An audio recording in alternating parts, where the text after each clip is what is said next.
Henry retourne à Hong Kong après avoir servi dans l'armée américaine pendant des années. Il veut commencer une carrière d'enseignant, il se rend dans son ancienne école, Tak Chi secondaire. Le directeur remarque qu'il n'a pas d'expérience dans l'enseignement. Mais après avoir reçu une lettre de recommandation d'un haut fonctionnaire, il obtient le poste. Avant le départ d'Henry, le directeur l'informe que la classe à laquelle il est affecté est la pire de leur école. Le matin de son premier jour d'école, Henry entrevoit que la classe est dans le désordre absolu.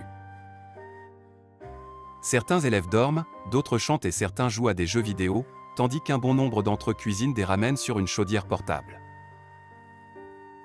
Il s'approche d'eux, mais ils l'ignorent complètement et continuent ce qu'ils font. Henry essaie d'obtenir leur attention mais ils font semblant de ne pas l'entendre. Il y renonce après un moment. Il fait le tour de la classe en commentant ce qu'ils font déjà.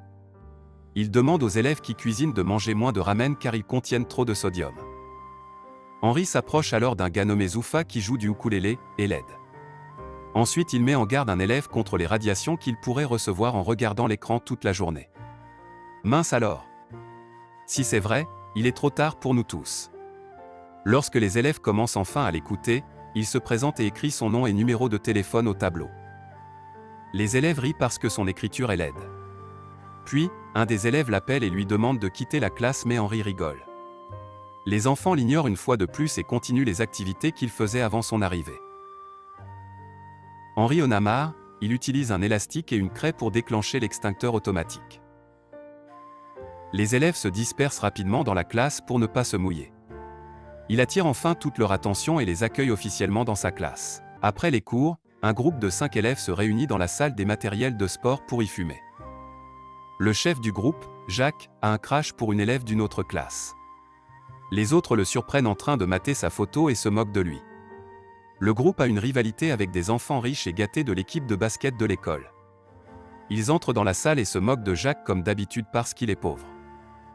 Ensuite, en plein match d'entraînement, Jacques et son groupe les regardent jouer. Jacques jette en douce une bouteille dans le terrain, et le chef de l'équipe tombe. La bande rit mais sont pris en flagrance par la professeure d'anglais, Miss Liang. Pour éviter la retenue, ils lui font une farce et s'enfuient pendant qu'elle nettoie son bureau. Ailleurs, le directeur de l'école est bouleversé parce que le conseil scolaire envisage de réduire 20% de leur budget annuel. Les membres du conseil viennent faire le tour de l'école pour inspecter où les fonds seront utilisés. Au même moment, Henry entre dans sa classe où les élèves ont installé un seau d'eau pour lui faire un prank. Mais il évite le piège grâce à ses réflexes de soldat et arrive à le repousser. Les élèves voulaient se marrer mais ils sont choqués. Henry demande le paquet de cigarettes de Jacques, sachant qu'il fume. Jacques le lui donne, curieux de savoir ce qu'il s'apprête à faire avec. Ensuite, Henry demande à Zoufa de nommer 3 ingrédients qui sont dans une cigarette. Il donne la réponse et Henry le libère pour la journée. Tout le monde commence à taper sur la table et veulent aussi qu'on les libère. Il leur demande d'arrêter, il donne à chacun une cigarette et leur demande de l'analyser. Henry sait que s'ils mentionnent simplement comment cela affecte leur santé, ils ne le prendront pas au sérieux. Alors, au lieu de cela, il leur pose des questions sur les effets de la cigarette et explique comment le goudron se forme dans leurs poumons. Pour la première fois, ils sont attentifs à l'enseignant et sont réellement intéressés par le cours. La cloche sonne et il leur demande de lui rendre les cigarettes et les élèves acceptent à contre-cœur.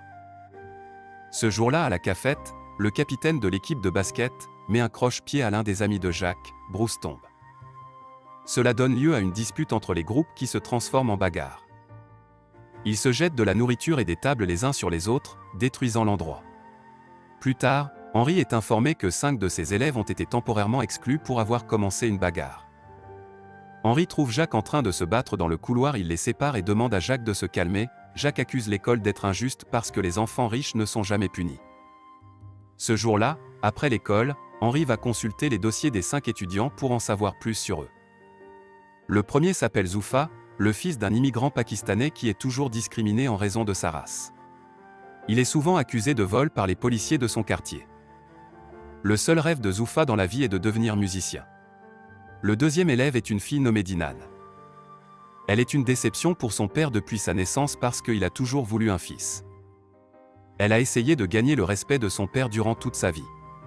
Elle a même coupé ses cheveux et a joué avec des voitures pour se faire passer pour un garçon. Mais son père ne se soucie pas d'elle et traite son plus jeune frère comme un prince. Ensuite, il y a les deux frères Bruce et Chris. Leur mère s'est barrée avec un homme alors qu'ils n'étaient que des enfants, ce qui a rendu leur père alcoolique. Les frères n'avaient personne pour s'occuper d'eux pendant leur enfance. Bruce est devenu obsédé par les jeux vidéo pour échapper à la réalité, tandis que Chris travaille dur dans une épicerie. Pour terminer, Henry n'a trouvé aucune information sur la famille de Jack. Toutefois, Jack travaille dans un restaurant en tant que serveur. Jian Ying, un parieur MMA, arrive au restaurant avec ses associés d'affaires. Jack lui vole son briquet fantaisie mais se fait prendre. Pendant que ses hommes le tabassent, Jian Ying vérifie l'identité de Jack. Il découvre qu'il est étudiant, il lui donne de l'argent et lui propose un emploi en tant que livreur. Henry se rend chez Zuffa et le trouve en train de fuir son père et sa famille après avoir volé un billet. Il l'aide au début, mais après avoir découvert pourquoi il est poursuivi, il prend le parti du père. Puis il l'emmène sur un pont. Pour le motiver à faire ce qu'il aime, Henry chante avec un groupe qui joue dans la rue. Quelques secondes plus tard, Zuffa le rejoint sur scène, et chante avec lui devant des gens. Pour la première fois de sa vie, il s'amuse. Pendant ce temps, le père de Bruce et Chris rentre tard comme toujours et leur ordonne de lui apporter une bière du magasin. Les frères refusent. Il leur crie de sortir de chez lui. Le lendemain, Henry rencontre leur père et le convainc d'aller en cure de désintoxication pour le bien-être de ses fils. Entre-temps, le père de Dinan lui apporte un sac de produits de maquillage et lui demande d'agir comme une fille pour une fois. Dinan en a marre de ne jamais être assez bonne à ses yeux. Elle maquille son jeune frère et sort en douce de la maison avec les clés de la voiture. S'apprêtant à partir avec la voiture de son père, mais Henry arrive au bon moment. Il lui dit que conduire sans permis est illégal et propose une alternative. Après cela, ils se rendent sur une piste de karting. Henry invite également son père et les fait courir. Le père et sa fille ne se ménagent pas pendant la course et finissent par sortir de la piste. Soudain, le kart de Dinan est percuté par un véhicule, mais elle s'en est sortie saine et sauf. Son père pleure, pensant qu'elle est morte. Dinan se rend compte que son père l'aime et le serre dans ses bras. Le lendemain, Bruce et Chris, accompagnés d'un groupe d'élèves, visitent un centre de désintoxication pour interroger un alcoolique. Les frères sont surpris de voir que la personne en question est leur père. Les élèves lui demandent comment il a commencé à boire. L'homme répond qu'il aimait beaucoup sa femme mais qu'elle l'a abandonné. Il a commencé à boire et a oublié de prendre soin de ses deux enfants. L'homme ne révèle pas que Bruce et Chris sont ses fils mais leur présente ses excuses, les frères pleurent. Par ailleurs, Jack commence à travailler pour Jian Yang.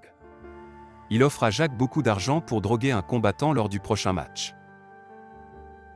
Jack est réticent mais est contraint d'accepter l'offre. Le jour du combat, Jian Yang parraine un combattant et parie sur sa défaite. Jack était sur le point de mettre la drogue dans la boisson du combattant mais se fait prendre. Avant qu'il ne puisse dénoncer Jian Yang, il est battu et enfermé dans un casier.